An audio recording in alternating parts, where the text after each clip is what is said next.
Little Mermaid live action remake.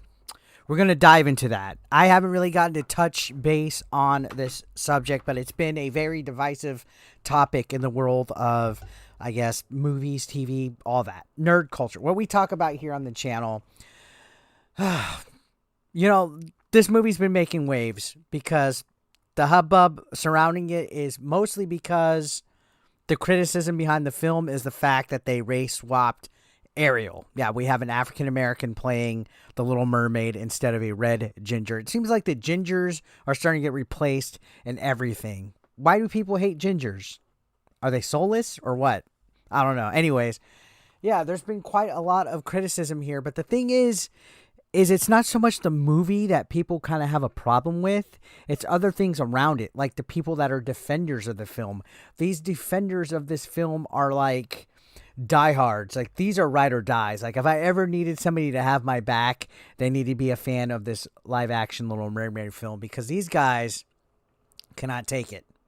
It's gotten so bad that even these defenders are telling actual professional film critics that they have any problem with this movie whatsoever, they are racist. That's the go-to insult that these guys are having automatically. If you don't like this movie at all in any form or fashion, you are racist. And we've seen the same thing with the Queen Cleopatra Netflix thing going on. Well, now the star of the Aladdin remake that came out a couple years ago is facing a lot of issues, a lot of flack, just for sharing their thoughts on the film and how they think that it's going to perform at the box office. Yeah, a simple little tweet that this individual sent. The star of Disney's Aladdin live action got some stuff. So let's go ahead and unpack this drama. If you aren't following the channel yet, go ahead and like, subscribe, follow me on it. So yeah, here's the deal. The Aladdin star, he has officially left Twitter because of controversial backlash.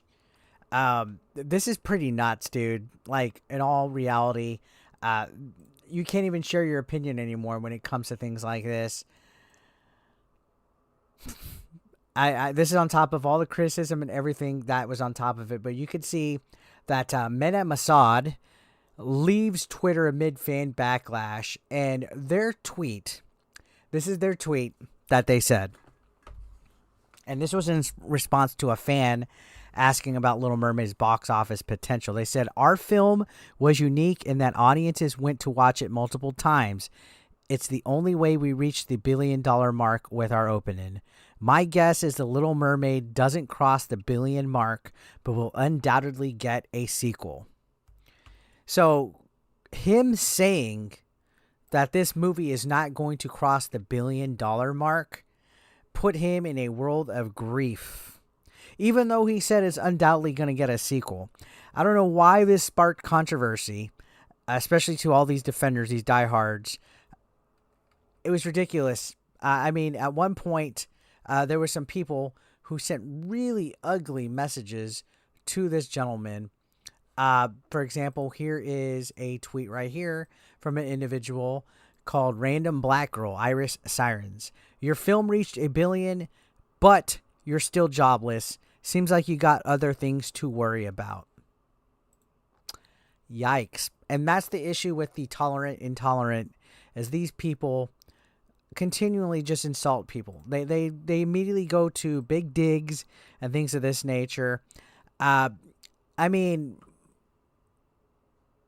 I didn't see anything wrong with it.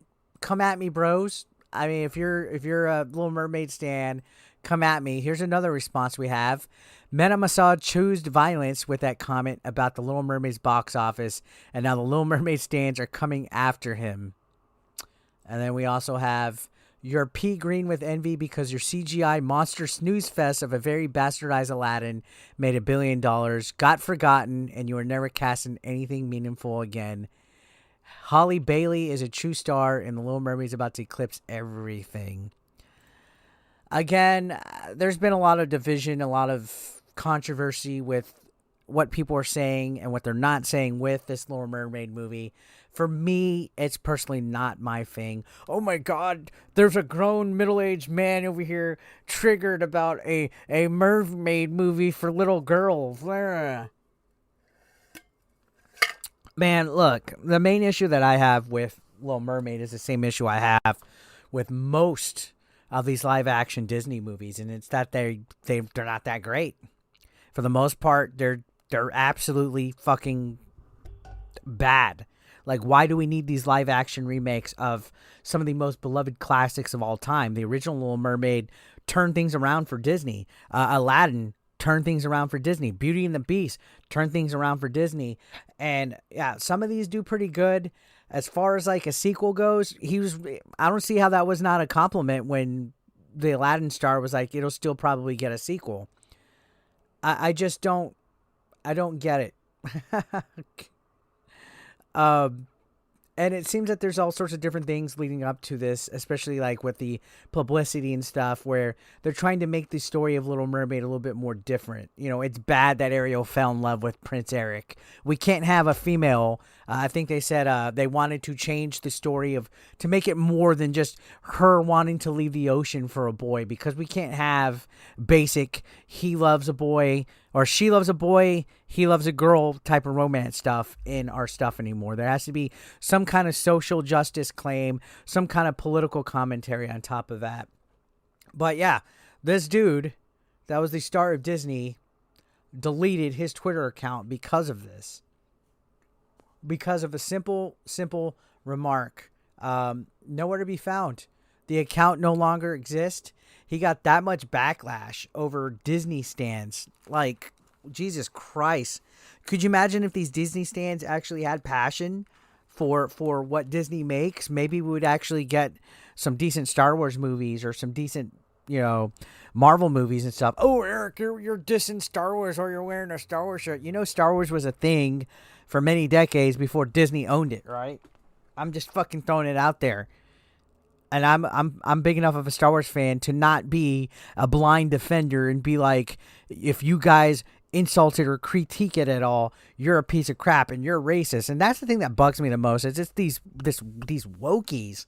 These wokies that are only liking this Little Mermaid movie because it's race swapped. If it was a white female lead, they wouldn't give a fuck. These people would not give a shit about this Little Mermaid movie. But what it is that it's identity politics once again injecting itself into our pop culture, injecting itself into story. Oh, but it's for modernized audiences and a new generation of people in your time. No, fuck off. There's a narrative behind everything that woke Disney is starting to do with a lot of things like this. And these people, these activists on social media that shoo people off like this Aladdin star are just fucking sick. They don't like any kind of difference of opinion. And it's not, I mean, maybe he was a chicken shit. He couldn't back up his thing. He's not no J.K. Rowling. But regardless of which, fucking ridiculous. The cancel culture mob struck and won against this dude.